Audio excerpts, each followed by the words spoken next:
Hello friends, welcome back to our channel. जैसा कि आप लोग जान रहे हैं कि हम लोग जो है इग्नू के असाइनमेंट को सॉल्व कर रहे हैं, इग्नू के एमए के हिंदी लिटरेचर को। तो आज जो है हम प्रश्न नंबर 5 करेंगे। प्रश्न नंबर 5 है, हिंदी भाषा के विकास के विविध पहलुओं पर प्रकाश डालिए। उत्तर है, समय के साथ हिंदी भाषा परिपक्व और परिष्कृत होती गई।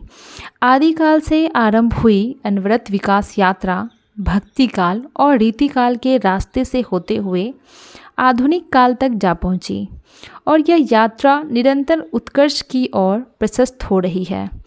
आचार्य रामचंद्र शुक्ल इसे लक्षित करते हुए कहते हैं, हिंदी साहित्य के इतिहास की एक विशेषता यह भी रही है कि यह एक विशिष्ट काल में जो काव्यशरीता वेग से प्रभावित हुई वह यद्यपि आगे चलकर मंद गति से बहने लगी, पर 900 वर्षों के हिंदी साहित्य के इतिहास में हम उसे कभी सर्वथा सूखी हुई नहीं पाते।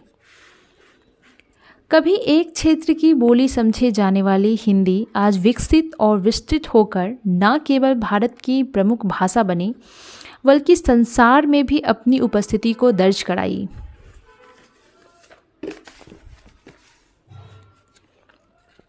हिंदी भाषा के विकास के विविध पहलुओं पर प्रकाश डालें तो निम्नलिखित परिस्थितियां व प्रवृत्तियां परिलक्षित होती है। पहला है भाषाई विकास की स्थिति।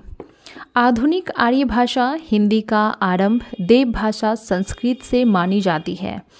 वैदिक संस्कृत वांग्मय और लौकिक संस्कृत वांग्मय के रास्ते से पाली प्राकृति अपभ्रंश अपहट अवधि ब्रजभाषा और खड़ी बोली तथा राजभाषा के रूप में हिंदी का परिष्कार और विकास हुआ। दूसरा है प्राचीन हिंदी। इस काल में हिंदी का कोई निश्चित स्वरूप नहीं मिलता। प्राचीन हिंदी धीरे धीरे विकसित हो रही थी।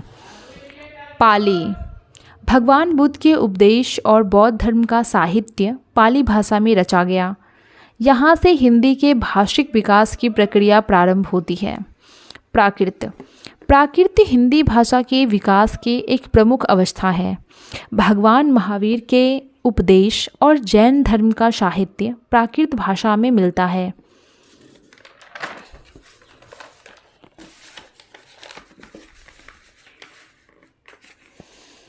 अपभ्रंश का शाब्दिक अर्थ है भ्रष्ट भाषा।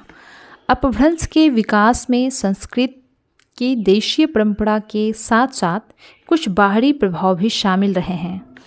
अपभ्रंश हिंदी के विकास की एक महत्वपूर्ण अवस्था है। अवहट्ट शब्द संस्कृत शब्द अपभ्रष्ट का तद्भव रूप है।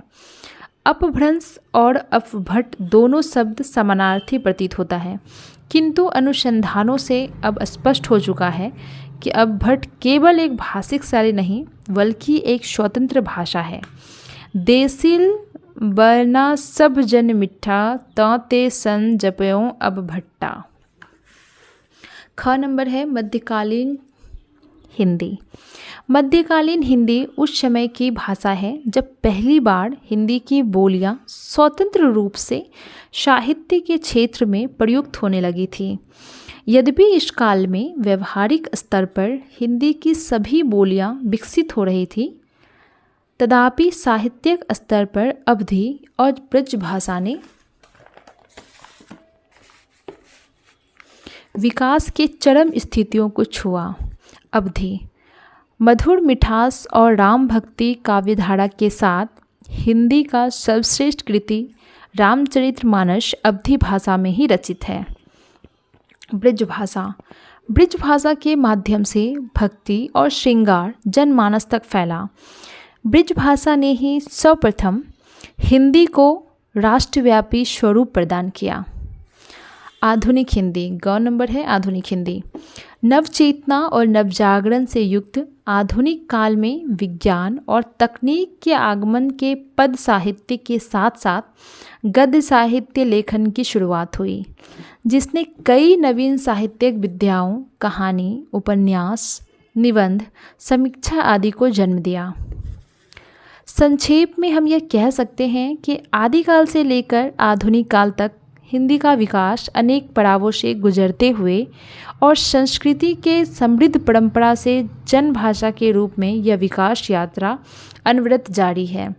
इसी के साथ ही हमारा इस प्रश्न का उत्तर भी यहीं पे समाप्त होता है। हम आशा करते हैं कि आपको हमारी दी गई जानकारी या प्रश्न उत्तर का श्रृंखला पसंद आ रहा होगा।